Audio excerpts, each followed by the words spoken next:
Pai Senhor, queridos, voltamos e agora vamos ver se vai dar certo a nossa conexão com o pastor Messias.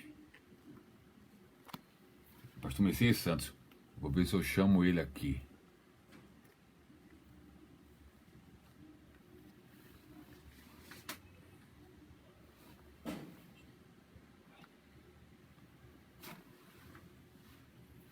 Vai dar certo.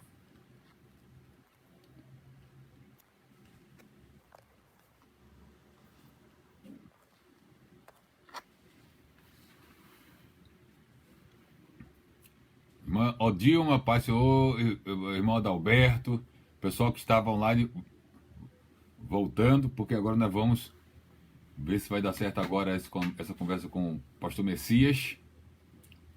Eu, dos Pai Senhor, querido, Messias Santos. Ok. Já apareceu aqui. Chama essa pessoa para participar do seu vídeo.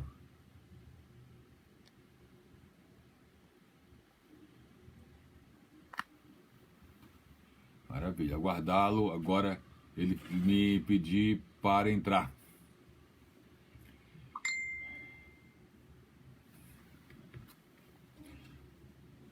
Ô, pastor Messias, agora tenta me enviar uma solicitação. Aí na base do seu celular tem um quadro com duas imagens, assim é onde você me pede para entrar. Pediu, você já pediu. Agora eu vou dar a aprovação. Eu acho que hoje vai.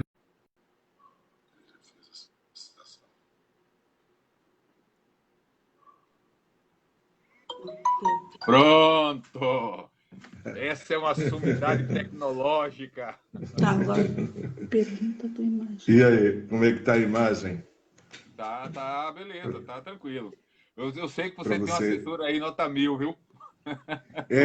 Ela tá aqui falando para cá, para lá. Eu fico, sai, fico Quer só dizer... ouvindo de bastidor.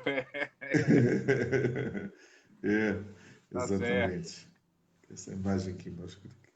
Pronto. Para você a imagem tá boa, tá Tá tudo boa, correto? Como é que tá tá? boa, Que para tá. mim aqui não tá aparecendo.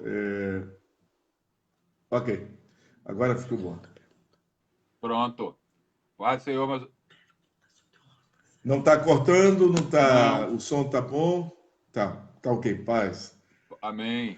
Hoje vai dar certo. É, Já deu. sim, O agora já pessoal, deu certo. o pessoal entrando aí, ó, de Rondônia, tem gente da Alemanha já assistindo, Santa Catarina, lá de São José, Jaru, Oh, muito bem. Uau, Bahia, Rio Grande do Norte. Enquanto a gente estava tentando se comunicar, o povo estava entrando aqui. Bem-vindos, Mas, bem-vindos, bem-vindos. bem-vindo. Bom, primeiramente, nossas condolências aí pela grande perda, né, hoje da igreja aí no sul do Brasil. Pastor Altair, nós perdemos um dos grandes referenciais da liderança catarinense, que por 27 anos foi presidente da nossa convenção e que ainda 90% dos pastores convencionais em atividade na atualidade passaram pelas mãos dele. Um amigo, um homem piedoso, um homem acessível, um homem de profundo conhecimento bíblico. Se eu posso chamar, chamaria de um líder que serviu a Jesus durante toda a sua vida. Eu fui ordenado por ele e várias vezes estive em sua casa e não tinha hora, não tinha tabelamentos, você precisava dele, ele estava à disposição. E de maneiras que nós perdemos, mas perdemos para o Senhor Jesus. E aí é de profundo significado isso. Amém. Mais uma vez, nossas condolências e tenho certeza que o Brasil todo que tomou, se alinhou nesse sentimento aí com vocês. O Cuiabá e Mato Grosso também perdeu essa semana um grande líder nacional. E é isso, geração vai, geração vem, geração vem, geração vai. E um dia todo mundo se encontra no céu. E bem alinhado com aquilo que nós vamos falar hoje, Mas, em primeiro lugar, eu quero agradecer a vossa disponibilidade também de estar conosco aqui, participando destes subsídios para lições bíblicas. Quero apenas introduzir, lembrando que neste terceiro trimestre de 2020 houve algumas dificuldades na questão da produção de lições bíblicas, que comumente são direcionadas para o Evangelho no Brasil, mais especificamente aquelas que são filiadas à Congregação Geral. E quando tomamos conhecimento dessa impossibilidade, a princípio dessa impossibilidade, eu senti desejo no coração de cooperar com aquelas igrejas que não desejariam repetir o material já estudado, e disponibilizei para todo o Brasil,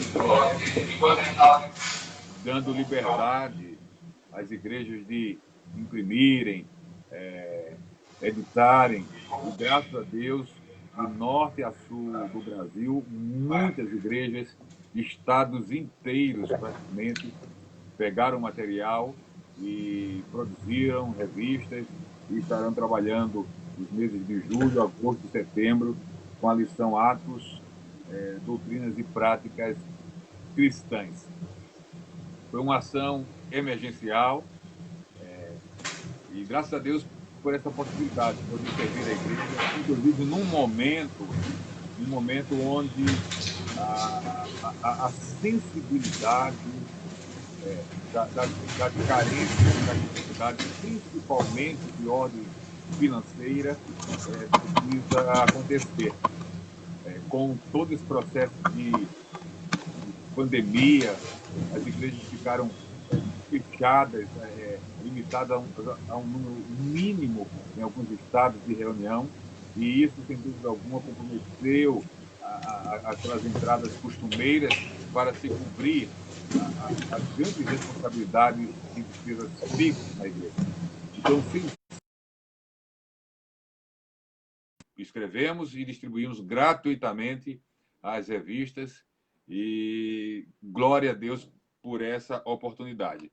Eu já tinha colocado na mente a intenção de semanalmente, inclusive fiz a primeira live só, para também prover um subsídio para os nossos professores em todo o Brasil, que estão trabalhando a revista, e falávamos que mesmo se alguém não está estudando a revista Atos, Doutrinas e Práticas Cristãs, o conteúdo doutrinário da revista, ele é de fundamental importância para qualquer tempo. Por exemplo, hoje nós estaremos estudando sobre a ressurreição de Jesus. Então, para aqueles que estão nos assistindo, junto com o pastor Messias, nós conversamos e nos disponibilizamos durante esse período, inclusive, que estamos sem atender agendas, pela impossibilidade já conhecida das restrições que ainda são impostas pelos governos estaduais e prefeituras. Então, nós estaremos aqui com um encontro. Nós estamos com 2 encontros semanais.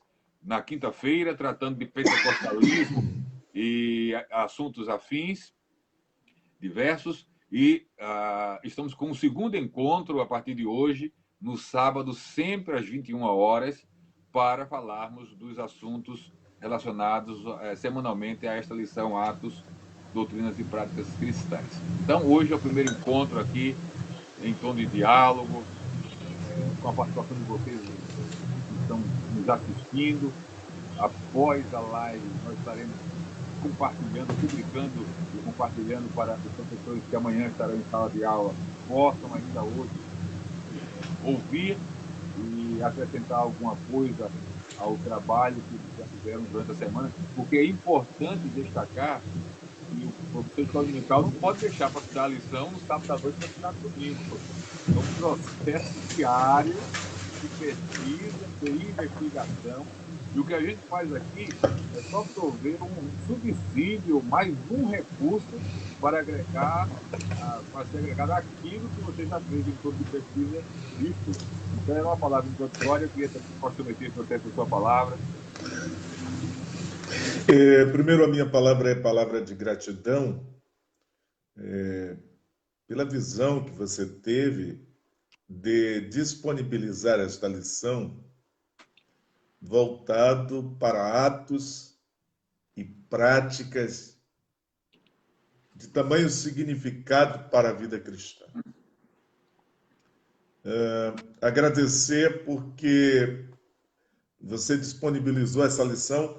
No dia que conversamos, você me disse, Messias, está à disposição, os irmãos podem usar, eu estou liberando para que usem, porque a minha visão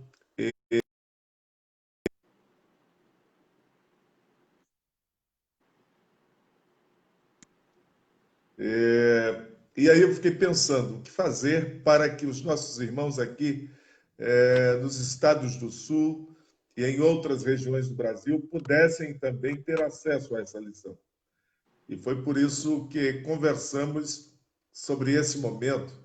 E como você bem disse, o nosso desejo é apenas uma tutoria, uma orientação, uma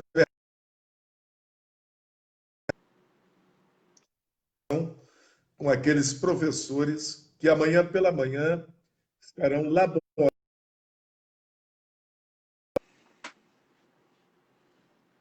o povo de Deus. Amém. Pastor Messias, nós aprendemos quinta-feira que o Facebook está no controle e lives que fazíamos com mais de 1 hora, parece que não temos mais essa possibilidade. De forma que nós estamos aqui cronometrando e estaremos administrando esse nosso tempo de 1 hora, fazendo assim algumas pontuações nos pontos da lição, com esse objetivo que já definimos. Eu queria só, para iniciarmos uma conversa, destacar uma palavra que nós trouxemos. Essa lição, ela tem, bom, é importante já dizer, ela tem como leitura bíblica em classe 2 porções das obras de Lucas, dos escritos de Lucas. Atos, capítulo 1, a parte A do versículo 3, e Lucas, capítulo 24, versículo 1 ao 7. Lucas 24, versículo 1 ao versículo 7. Nesses 2 textos, nós temos, em Lucas 24, a narrativa dos eventos da ressurreição, do fato da ressurreição, a partir de uma perspectiva e de uma pesquisa lucana. E em Atos 1, na continuidade de Lucas, nós temos também, no versículo 3, uma declaração de Lucas, que eu gostaria de, pelo menos, esse versículo 3, essa parte inicial, fazer um destaque aqui. Em Atos 1, verso 3, na parte A, nós lemos: aos quais também, depois de ter padecido, se apresentou vivo. Essa expressão de Lucas é tremenda, com muitas e infalíveis provas, sendo visto por eles por espaço de 40 dias. Enfatizando isso, que vai nortear muito da nossa fala,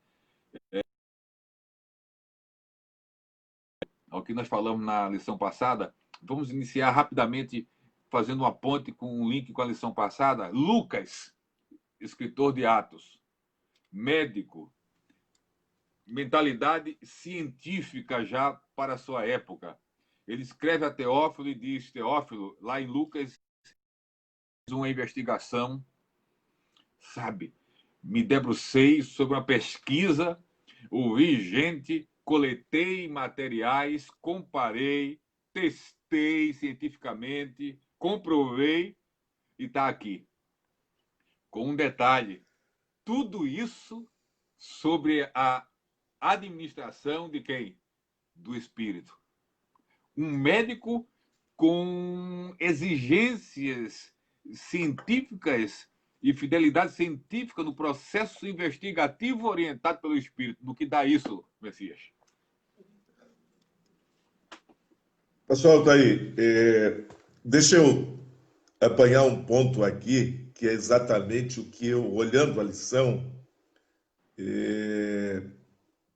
percebi, e você está caminhando num caminho assim de muita coerência, de muita percepção. É o seguinte, o texto, e você comentou lá, é uma narrativa lucana. Mas a narrativa é resultado de um tratado e de uma investigação simétrica.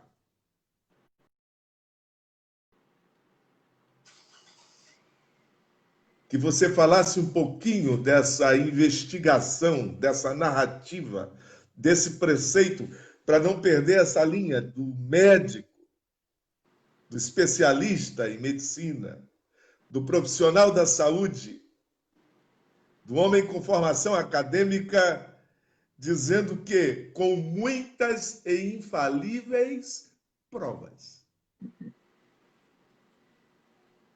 Porque isso é algo que para a gente vai significar profundamente, inclusive para o professor amanhã pela manhã. Para ele ter uma outra visão do contexto que está aí. Para ele entender esses atos dos apóstolos, como é essa construção, pastor Altair? Messias, em alguns círculos, infelizmente, se criou uma dicotomia ou uma impossibilidade de conciliação entre ciência e fé. Era como se a fé fosse direcionada e só possível de ser absorvida na medida em que a ciência fosse descartada. Mas nós não encontramos isso em lugar nenhum da Bíblia. Nós encontramos advertências quanto ao perigo de se pensar única e exclusivamente de forma natural, possibilidade de convivência e de cooperação entre ciência e fé. Lucas é a prova disso, que é possível caminhar junto. Investigação, aquilo que falamos quinta-feira em hermenêutica. Investigação científica com base numa metodologia, contando com a cooperação do Espírito no processo. Iluminando, descortinando aquilo que a ciência não pode fazer, porque o Espírito não fará o papel da ferramenta metodológica. E nem a ferramenta metodológica sozinha poderá revelar aquilo que só o Espírito conhece das profundezas de Deus. Então temos aí em Lucas, nós temos de forma clara essa possibilidade de ciência e fé caminhar junto, produzindo para a glória de Deus. Lindo, maravilhoso esse caminho, essa esteira de ciência e fé conjuntamente. E não em processos de bigamias, nem tampouco em processos opositores, dialéticos, contraditórios. Não. Em processos de cooperação. E eu diria que a metodologia aplicada aí é metodologia do ensino científico. É metodologia acadêmica. Acadêmica. É metodologia de resultado profundo enquanto científico. Mas, de igual modo, de profunda comunhão, relação, convivência e fé.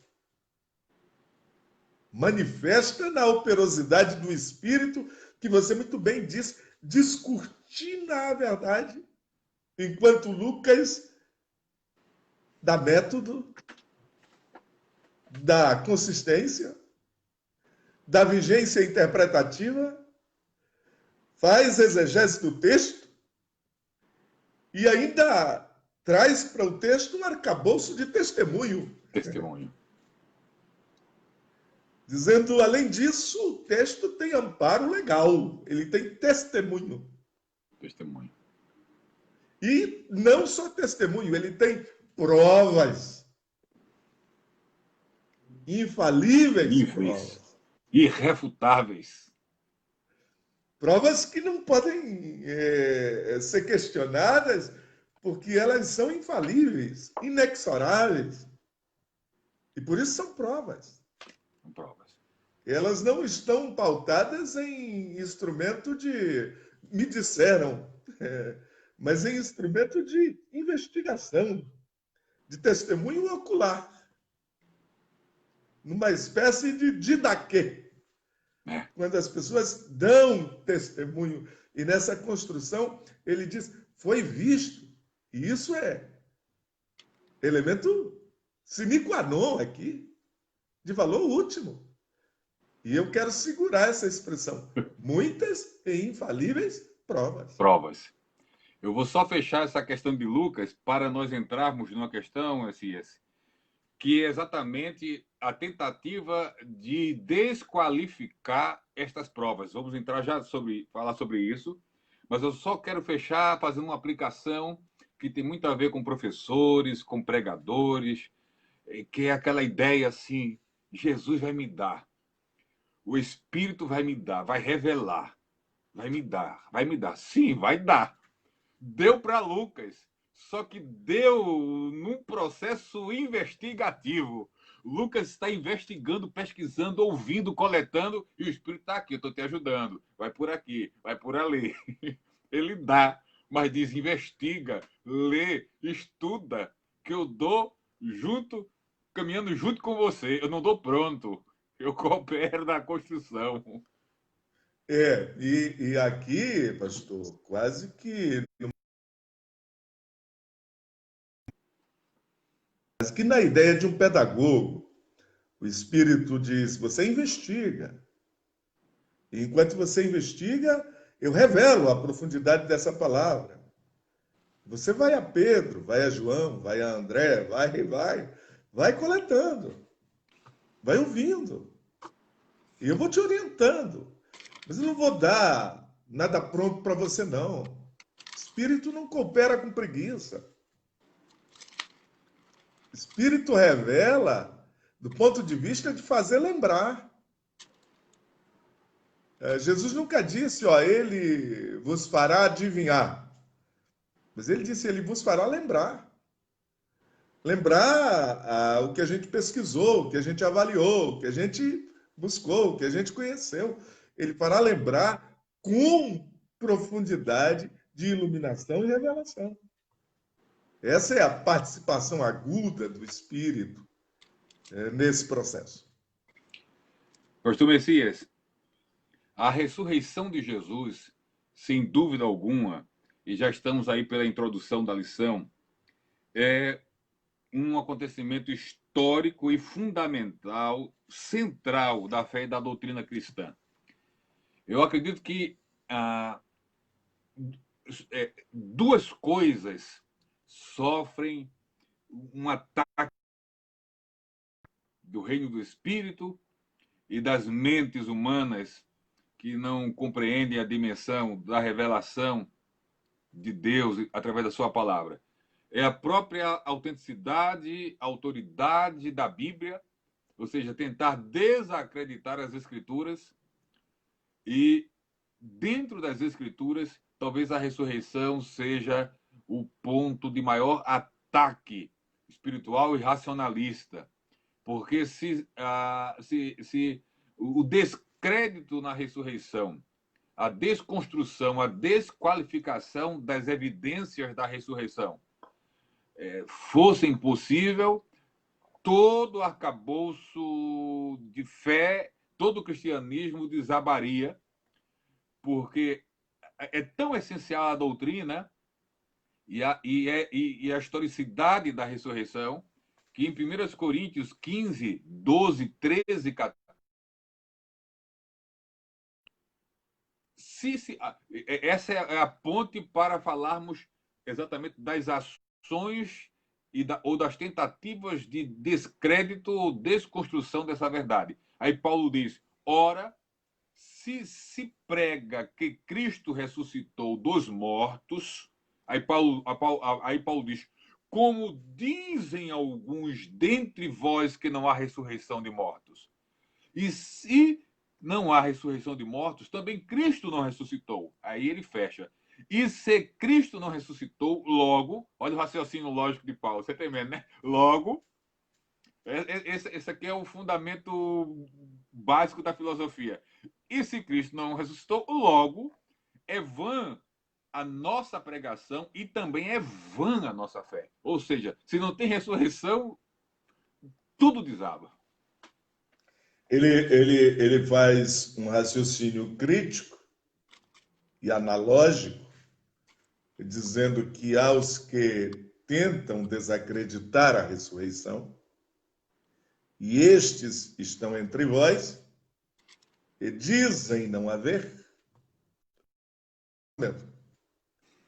Aí ele busca o segundo argumento com fundamento nesse. Se Cristo não, olha a condicional, se Cristo não ressuscitou, para amarrar aquele argumento e negar aquela máxima lá. Se Cristo não ressuscitou, logo a vossa fé é vã. É sem valor. É sem significado. É sem razão. Se abstraiu na inexistência. No entanto, como o senhor disse aqui, a evidência ou as evidências da ressurreição estão manifestas lá em Lucas.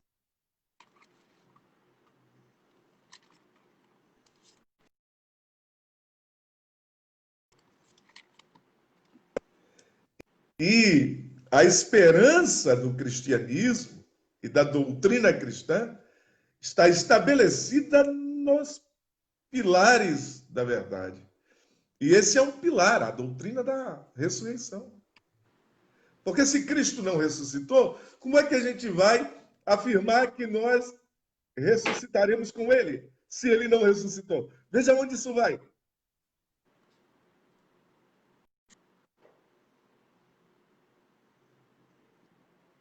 Ela perde em essência e a doutrina perde o seu pilar de consistência e de firmeza. E se vai. Mas a lição muito bem comentada estabelece, também com indicação de textos, a correlação de contextos, que vai fundamentar muito bem a doutrina da ressurreição numa visão ampla neotestamentária. Não só em Lucas, não só em Atos, mas em todo o contexto do Novo Testamento. E agora eu vou chamar o Novo Testamento todo de contexto. Sim. Onde essa doutrina está asseverada. Messias, o primeiro ataque registrado biblicamente contra o fato histórico da ressurreição, nós encontramos em Mateus 28, versículo 11 ao 15. Diz o texto bíblico: e quando iam, eis que alguns da guarda, isso depois da ressurreição, é preciso citar Mateus 21, 28, 1 a 4, que é a narrativa de Mateus do evento. E no fim do sábado, quando já despontava o primeiro dia da semana, Maria Madalena e a outra Maria foram ver o sepulcro, e eis que houvera um grande terremoto, porque um anjo do Senhor, descendo do céu, chegou, removendo a pedra e sentou-se sobre ela. Eu vou resistir à tentação de comentar isso aqui, que isso aqui me alegra. E o seu aspecto era como um relâmpago, e a sua veste branca como a neve, e os guardas, com medo dele, ficaram muito assombrados e como mortos, desmaiaram. E aí vem, a partir do verso 11, e quando iam, eis que alguns da guarda, aquela guarda do sepulcro, chegando à cidade, anunciaram aos príncipes dos sacerdotes todas as coisas que haviam acontecido. Deu um terremoto e apareceu lá um anjo, um ser de branco. Ele sozinho rompeu a pedra, não considerou o selo da autoridade romana, ainda ficou esnobando da gente, sentou da pedra, afastou a pedra e sentou em cima. E a gente caiu, tal. Aí diz o texto, verso 12: e congregados eles com os anciãos e tomando conselho entre si, deram muito dinheiro aos soldados, subornaram a guarda, ordenando, dizei assim, a história que vai ser contada é a seguinte: vieram de noite os seus discípulos e, dormindo nós, o furtaram. E se isso chegar a ser ouvido pelo governador, nós o persuadiremos e vos poremos em segurança. Olha o esquema. Toma dinheiro, vai tranquilo, diz que vocês dormiram. Se pegar, o governador pegar pesado com vocês, nós temos influência, a gente vai lá. E não, governador, releve e tal, papapá. Amarrou tudinho. E aí o verso 15 fecha com a seguinte declaração: e eles, recebendo o dinheiro, fizeram como estavam instruídos. E o texto termina: e foi divulgado esse dito entre os judeus, que é para quem Mateus escreve, até o dia de hoje. Detalhe, que dia de hoje? O dia em que Mateus está fechando o seu evangelho, e esse evangelho vai circular, ou seja, mais ou menos nos anos 60. Se a gente conta que 33, 34 era cristã, Jesus morre e ressuscita, nós temos 27 anos de mentira divulgada. Roubaram o corpo, roubaram o corpo, roubaram o corpo. Mas, paralelamente aos 27 anos de mentira contada, até esse tempo que Mateus diz, até os dias de hoje, estão os apóstolos testemunhando. Ele ressuscitou. Eu vi, nós vimos, nós vimos, nós vimos, nós vimos. É muito, muito agradável e causa muita emoção na gente ouvir isso. Por quê? Porque a presença do suborno é manifesta aí. Um acordo espúrio também é feito. Uma aliança esdrúxula é configurada. Tudo para negar a realidade da ressurreição. Tudo para dizer, não ocorreu, não aconteceu, não é verdade. Veja também o seguinte, a manifestação ousada do Senhor Jesus. Ele se assentou sobre a pedra. O ser de branco lá, que veio, rolou a pedra, sentou-se e desafiou as autoridades. Humilhou as autoridades. Do ponto de vista de dizer, ele desrespeitou nosso selo, desrespeitou nossa guarda, desrespeitou nosso governo, desrespeitou nossa autoridade. As autoridades religiosas. Desrespeitou Anás e Caifás, desrespeitou Pilatos, desrespeitou o agrupamento todo. Aí eu faço agora uma pergunta, pastor. Tem um outro episódio que os evangelhos vão registrar, que hoje eu estava olhando. A forma como ele sai de dentro dos lençóis, sem romper o betume, sem romper o selo, e a delicadeza dele em tirar o lenço, dobrar e colocar como objeto de testemunho, para quem visse, dizer, algo de extraordinário aconteceu aqui. Algo de magnífico aconteceu aqui. Isso, pastor, me emociona, porque nesse mês, nesta semana, nós perdemos um grande grupo de amigos e de irmãos preciosíssimos nesse país inteiro. Mas eles foram antes de nós na certeza da ressurreição.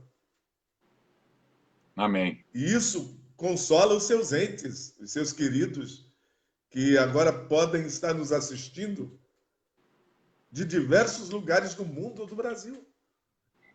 A ressurreição está assegurada. Há fatos, são infalíveis, são incontestáveis, são inexoráveis. São verdades que jamais se conseguirá desconstruir, embora já começaram lá, tentando desconstruir e vendendo essa mídia. Nós dormimos, roubaram o corpo, foram os discípulos dele que levaram, contaram uma farsa, mas Mateus diz, até os dias de hoje eles contam isso, mas na outra linha lá vão os discípulos dizendo, ele ressuscitou, ele ressuscitou, ele ressuscitou. E há um discurso que diz, aquele a quem vocês mataram, a quem vocês crucificaram, a pedra angular, em nome dele. Aquele a quem Deus ressuscitou dentre os mortos, em nome dele. Então, os discípulos não pararam de dar esse testemunho.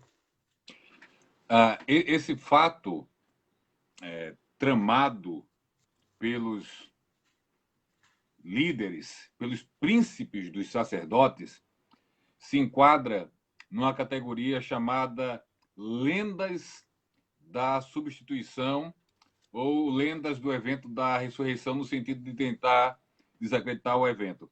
Aqui, a alegação ou a farsa foi o argumento do roubo ou do furto do corpo.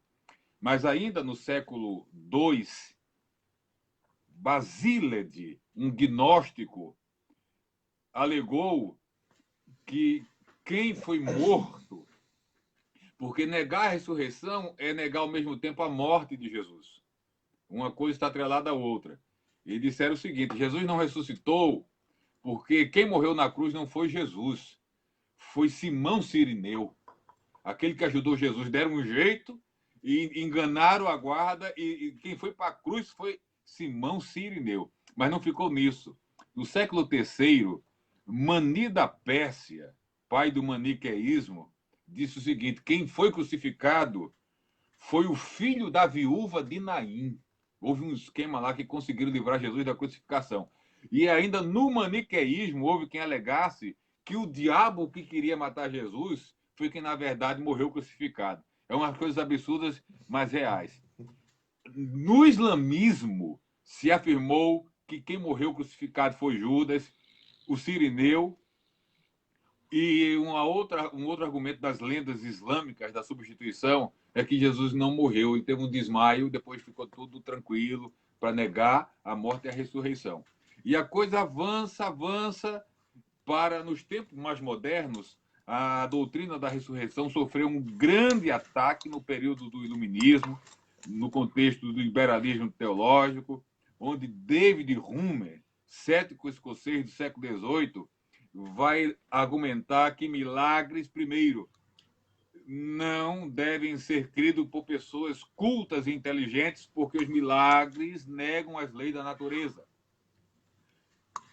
violam estas leis. Ele vai dizer também que, geralmente, aqueles que testemunham que viram milagres não são confiáveis e há muita incoerência no relato dos milagres. Quando o David Hume, ataca os milagres, ele ataca a ressurreição. E aí, no século XX, já como objeto da crítica moderna, o que é que vai acontecer? A crítica vai falar que a ressurreição, a morte e a ressurreição não pode ser verdade, porque há uma desarmonia no relato dos evangelistas, quando, na realidade, o que acontece são relatos de perspectivas e ângulos e ênfases diferentes, com uma análise mais detalhada, eles se enquadram sem problema, e ainda vai surgir a ideia e o argumento de que Jesus não teve um corpo físico, por isso não pode ser considerado morto nem ressurreto. Então, a gente vê uma série de ataques ao longo da história, desde o contexto imediato da ressurreição até os dias de hoje. Porque a gente volta para a fala inicial nossa. Se a doutrina da ressurreição de Jesus, que é fundamental e central na fé, para a fé cristã, é desacreditada, é desconstruída, todo o cristianismo é desconstruído.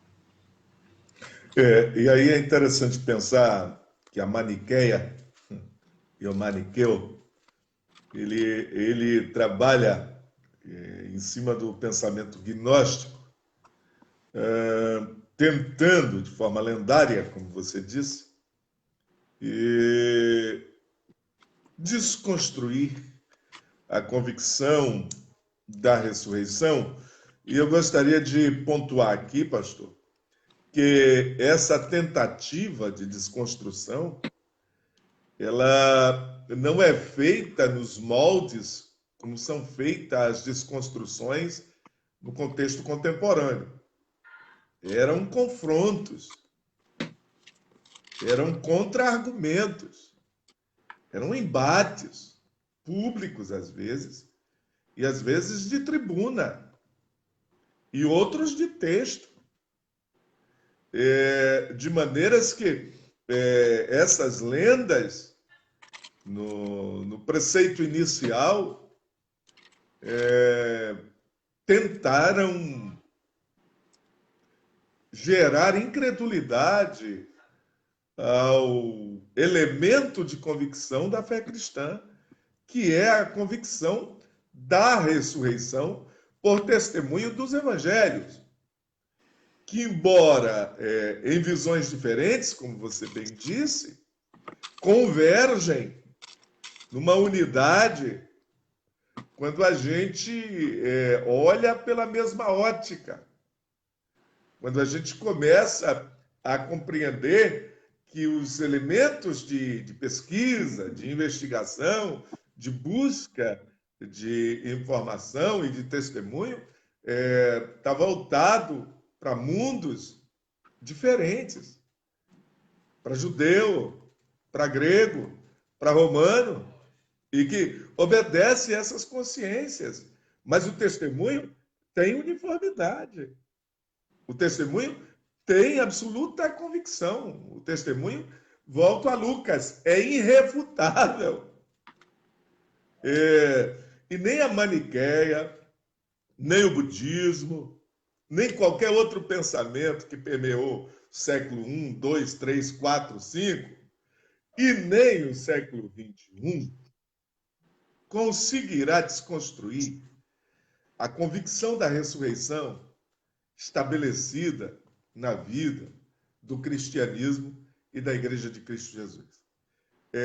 O que eu estou dizendo aqui é que haverão outras lendas, outras tentativas, elaboradas de acordo com o tempo e de acordo com a cultura e de acordo com a mentalidade. Veja o argumento que o senhor propôs aí. Alguém dizer que o sobrenatural, o milagre, não deve ser creditado porque ele está para além das leis naturais.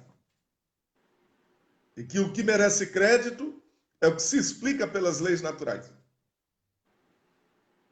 Mas o próprio ser, enquanto ser existente, em dado momento transcende na sua própria constituição. E mesmo esses caras que tentam contrapor não negam essa realidade. Só negam ou tentam negar quando essa realidade está manifesta na Escritura com relação à ressurreição de Jesus, porque em Jesus, e não podia ser diferente, está o fundamento da nossa fé. Está a estrutura da nossa fé, da nossa convicção. E Lucas, Marcos, Mateus, João trabalharam essa verdade de maneiras a nos dar a lucidez que precisamos à luz dos evangelhos e da palavra de Deus. Amém. Agora vamos caminhar para um enfoque maior exatamente nas evidências. Como eu tenho certeza quais são as evidências que Jesus de fato ressuscitou? Em primeiro lugar, no primeiro ponto, a ressurreição foi anunciada pelo próprio Jesus, antes de morrer, obviamente. Eu separei um versículo apenas aqui, de tantos aqui que nós disponibilizamos, que é João 10, 17 e 18, que diz assim, João 10, 17 e 18. Por isso o Pai me ama, porque dou a minha vida para tornar a tomá-la. Ninguém me tira de mim, mas eu de mim mesmo a dou. Poder para dar e poder para tornar a tomá-la. Esse mandamento recebi de meu Pai. Esse texto, pastor, sempre teve para mim um significado muito alto. E cada vez que eu leio esse texto, eu tenho assim um contentamento muito profundo. Jesus diz: Eu dou a minha vida. Eu dou. Eu costumo dizer que não mataram Jesus. Ele deu a sua vida. Deu. E ele ainda diz: ninguém a toma de mim. Eu é que dou. Numa ideia de voluntariado.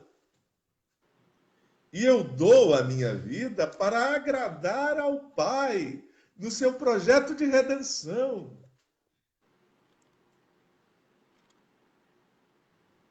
Mas não é Pilatos quem mata, não é Herodes, não é Anás e Caifás, não é o Império Romano. É Jesus quem dá a sua vida. E ele dá testemunho, anuncia a sua morte e a sua ressurreição antes do dia da sua morte chegar. Esse testemunho dele é um testemunho de profundo significado e convicção do próprio Jesus. Eu dou e eu a tomo de volta. Ela está sob o meu domínio para dar e para trazê-la de volta.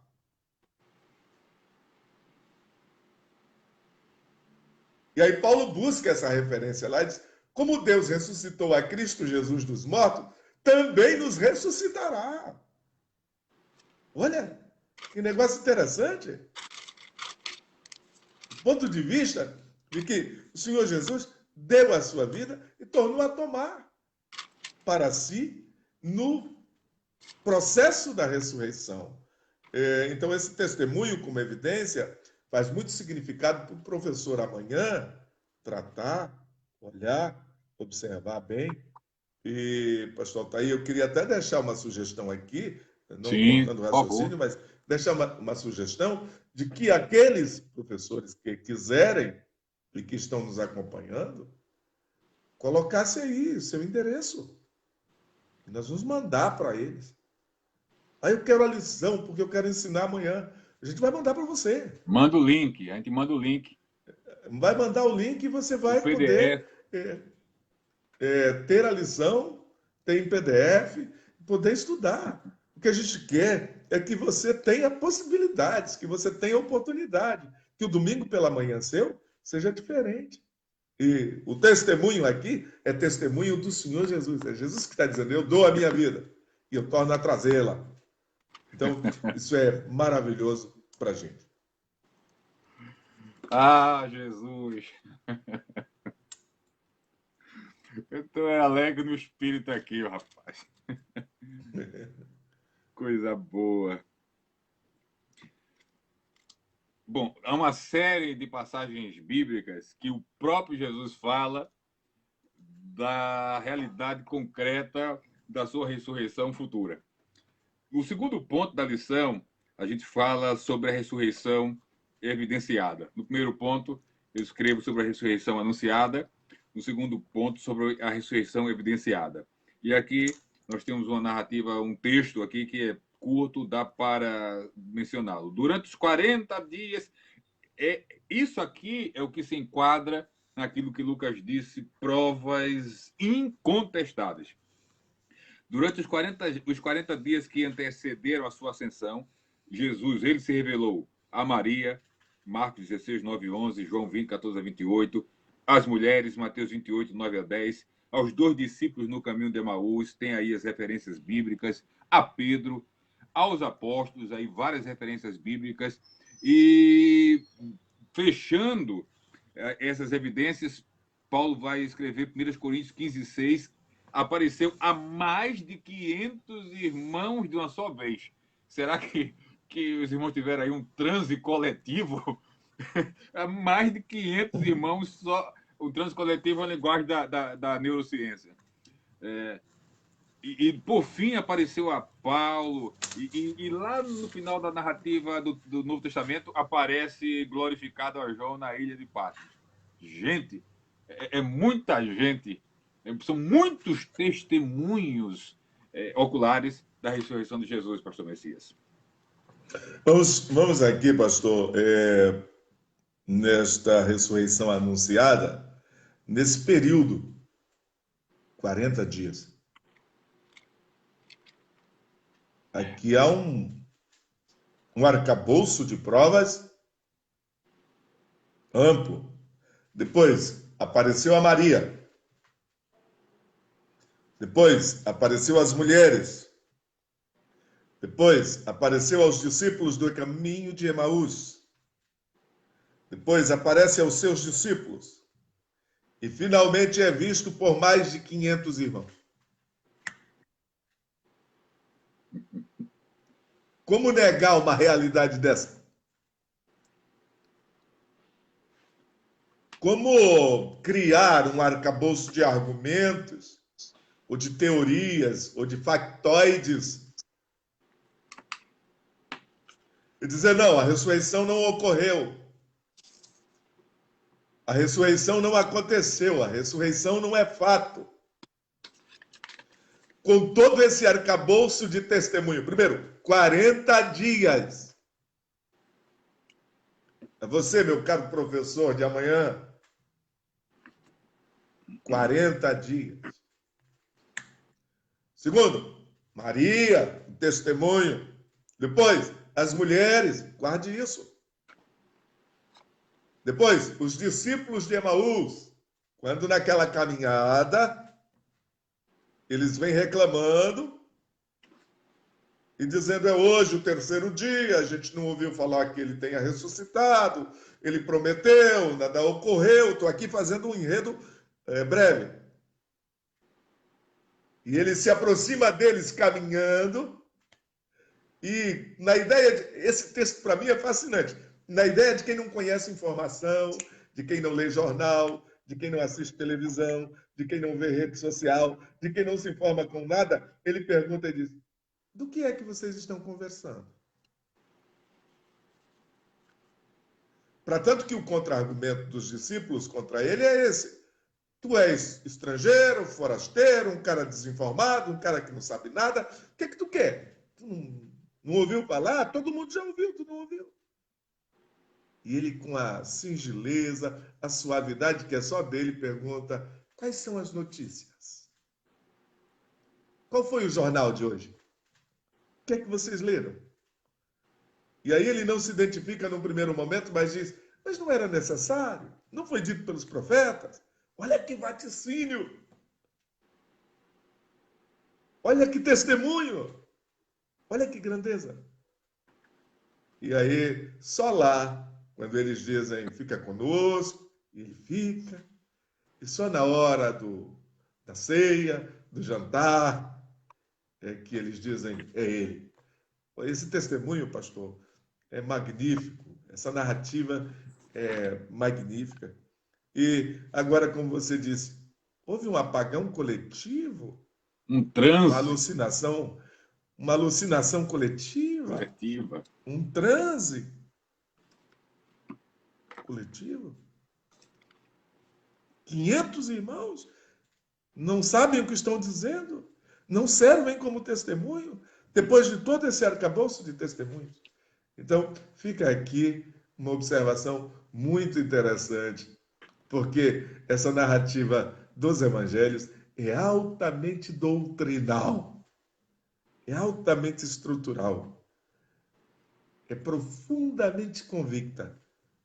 E toda a verdade está manifesta e exairada aí. Amém. Lucas, ele é historiador, teólogo, apologista e evangelista. Ele consegue ser os quatro. Além do detalhe do testemunho ocular, há nos evangelhos informações que evidenciam a historicidade da ressurreição, o fato concreto da ressurreição, quando, por exemplo, nós encontramos em João 20, 17, versículos também 27, 28, Mateus 28, 9, Lucas 24, 39, que Jesus foi tocado. O corpo dele foi tocado. Lucas 24, 39, 41, 43, vai dizer corpo de carne e osso. Ele vai e come também junto com os discípulos. Continha feridas. Toca aqui, meu filho. Toca. Sente, perceba. Foi reconhecido, foi visto, foi ouvido, túmulo vazio. Evidências incontestáveis. Inegáveis. Inegável. É o E aí, Tomé, é o Tomé que ele diz, toca aqui, sou e eu. um dos irmãos aqui postou um comentário, inclusive, aproveitando, tem uma irmã de Joinville, eu sei que é de Joinville, porque eu já estive lá, acompanho ela no Facebook, e a Ellen Cunico mandou uma pergunta aqui. Quem é esse irmão, pastor, que está aí conversando com o senhor? Irmã Ellen, esse é um vizinho seu, catarinense, pastor Messias Santos. Você não pode não conhecer o pastor Messias Santos. Você está morando em que cidade agora, pastor Messias? Itapema, Santa Catarina. Itapema. Eu conheço o Messias desde que ele morava em Itajaí.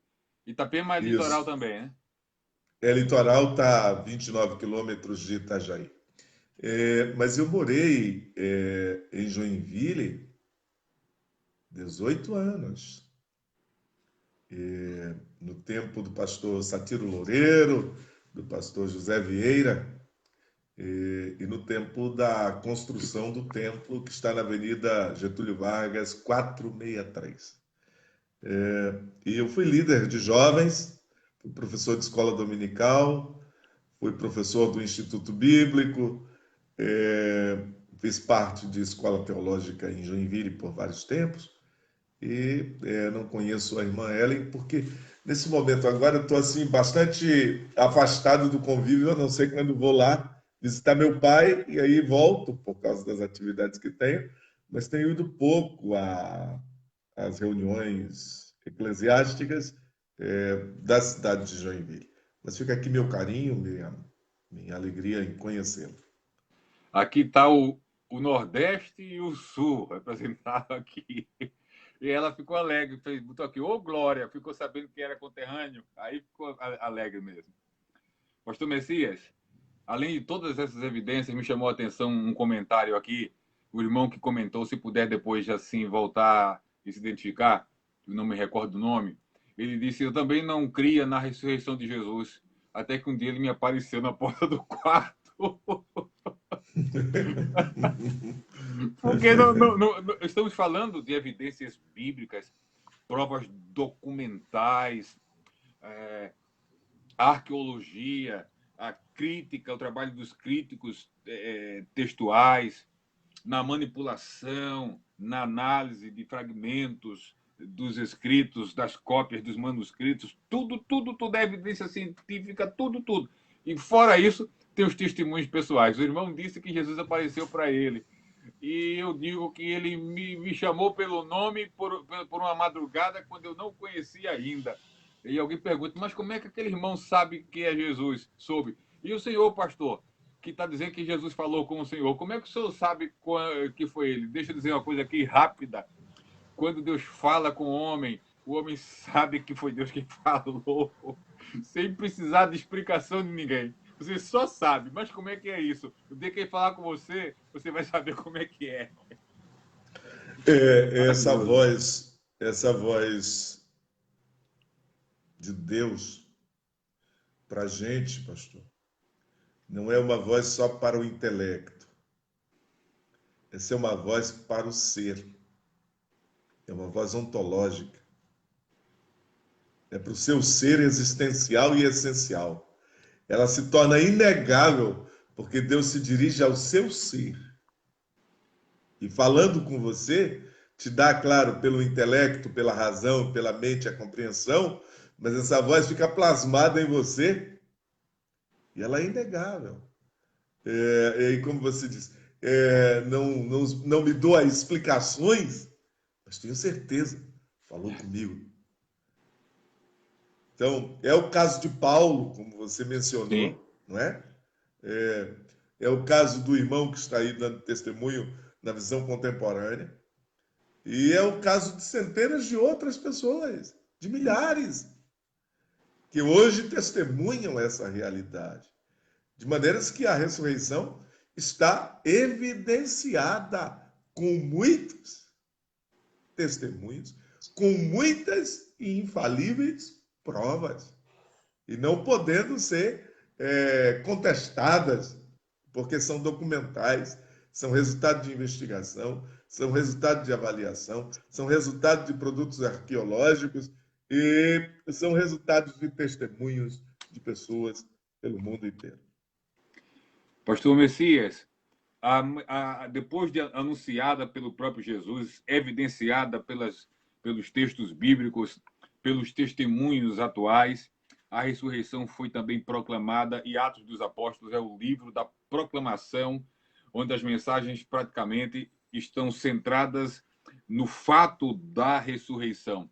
E uma das evidências da ressurreição é exatamente essa ousadia dos apóstolos proclamarem o Jesus ressurreto. Seria muita loucura de um grupo expor a própria vida para dar testemunho daquilo que não viram e nem ouviram. Então, esse testemunho apostólico é mais uma evidência da ressurreição. Eu vou buscar aqui a fala de João em uma das suas epístolas, quando ele diz: nós vimos, nós ouvimos, e as nossas mãos tocaram o verbo da vida. Nós vimos, nós ouvimos, e as nossas mãos tocaram o verbo da vida.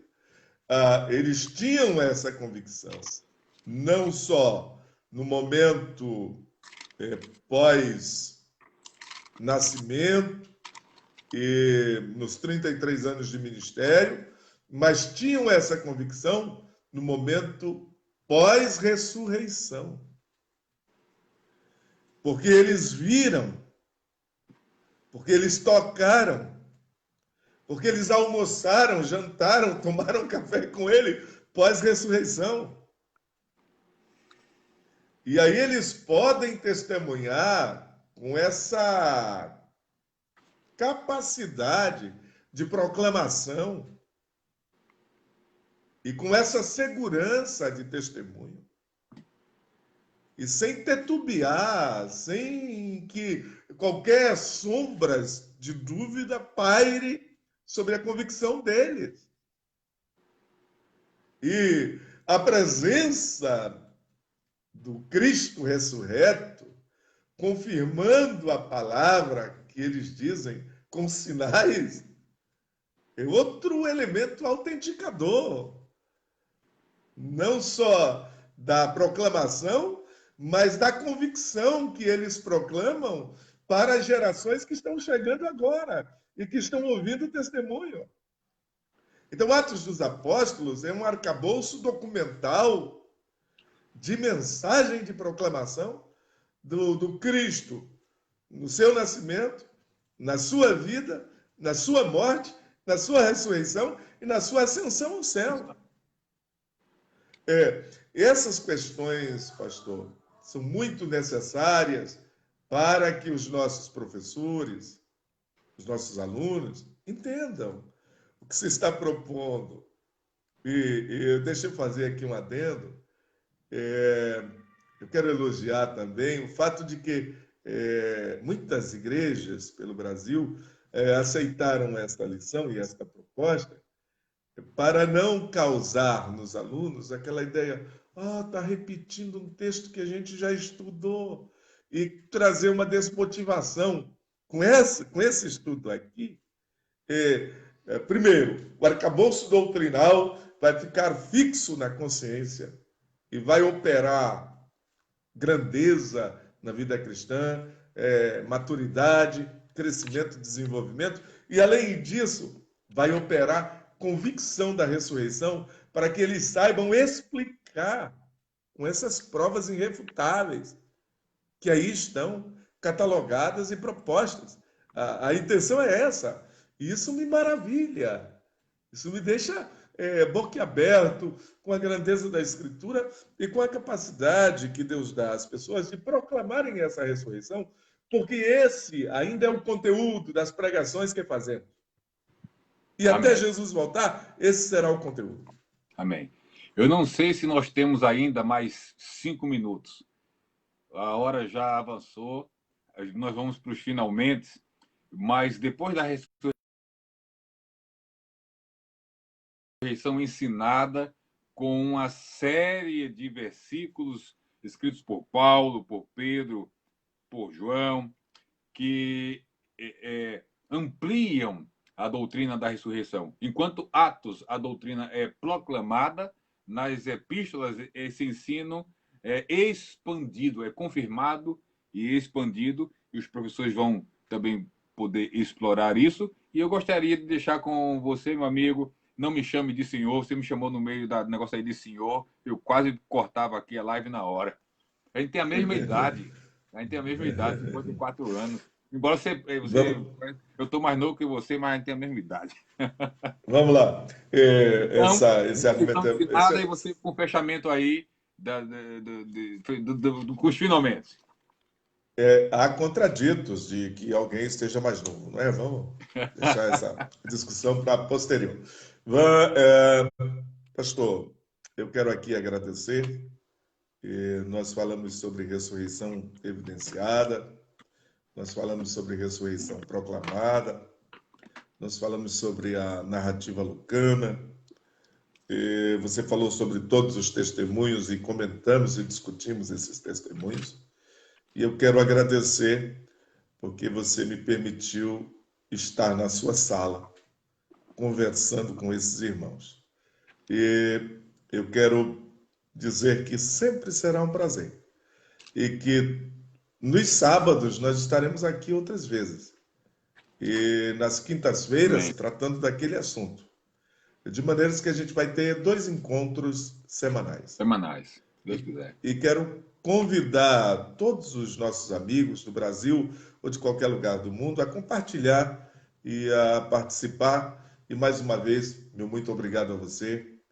Uma noite de paz e que Deus continue te prosperando e te abençoando em todas as coisas.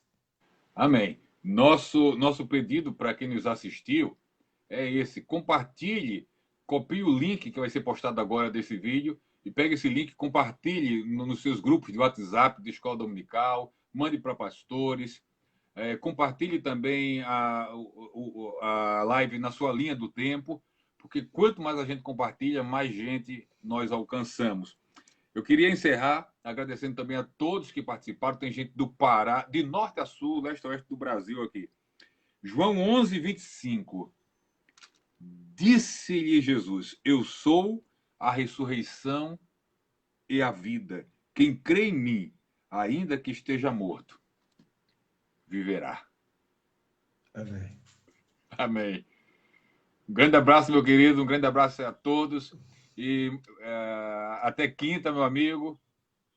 Ou antes, se precisarmos nos conversar. Um grande abraço a todos que estiveram conosco até aqui. E você pode conhecer, quem não conhece pessoalmente ainda, mas pode conhecer virtualmente o pastor Messias Santos, indo lá no Facebook dele. Você vai lá em Messias Santos, procura já aí no Facebook que você localiza. E o pastor Messias Santos, semanalmente, também fora estes nossos encontros, ele tem também produzido ensino no seu perfil no Facebook, também produzindo lives durante a semana. Pastor Messias, sem dúvida, eu posso dar esse testemunho, é um dos grandes, para a glória de Deus, homens de Deus e ensinadores desta geração, herdeira desta outra que se vai e que nos faz sentir na alma já saudades, mas ele, comigo e outros, são herdeiros, recebemos um legado e estamos aqui diante de Deus em temor e tremor, tentando primar e zelar pelo bom depósito que nos foi confiado. É uma honra, pastor Messias, poder estar ao seu lado nesse bom combate da fé, servindo a igreja do Senhor Jesus naquilo para o qual ele nos chamou para servir. É uma honra estar ao seu lado. ser seu amigo. Muito obrigado, pastor. E a gente tem uma convivência já de muito tempo e eu tenho sido abençoado com as suas lives e com as suas ministrações, já aí em Abreu e Lima, na igreja, com o pastor Roberto e inicialmente com o pastor Isaac Martins. E experiências assim muito agradáveis eu tive com vocês e tenho. E eu quero deixar aqui minha palavra de respeito, de consideração a você. Não vou chamar de senhor, não. Tá? Se chamar de senhor, a A gente você. vai ter um problema aqui. Tá. A você, meu carinho, a todo o trabalho que você vem desenvolvendo e dizer que o meu perfil é MESS, MESS.bs. Está lá no Facebook e você vai poder ver algumas mensagens que tem lá e vai poder compartilhar.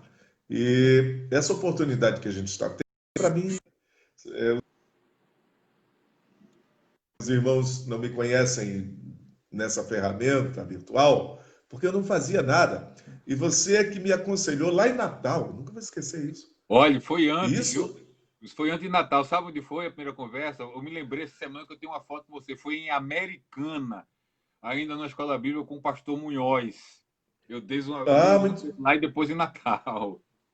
Com o pastor Antônio Munhoz, em Sim, Americana, foi. você me falou, Messias, comece a usar essa ferramenta, está no Foi. tempo. Pastor, faz uns 8 anos isso, se não Fazem, mais. sim. Sim. Então, veja que fazem 8 anos que você, ou se não mais, já Eu está estou, trabalhando com essa eu ferramenta. estou nas redes sociais desde 2007. São 13 anos de redes sociais. Então, eu quero lhe agradecer esse conselho, porque agora as circunstâncias me levaram a estar usando essa ferramenta. E o Tá? Brasil Meu ganha, muito obrigado. e o Brasil ganha com isso. E nós também somos edificados, não é? Amém. Com Amém. essa vertente virtual maravilhosa. Você Amém. tem muita participação nisso. Muito obrigado. Um grande abraço, Deus abençoe, pastor Messias. Obrigado. Até E a mais. todos que estiveram conosco. Até a próxima. Obrigado.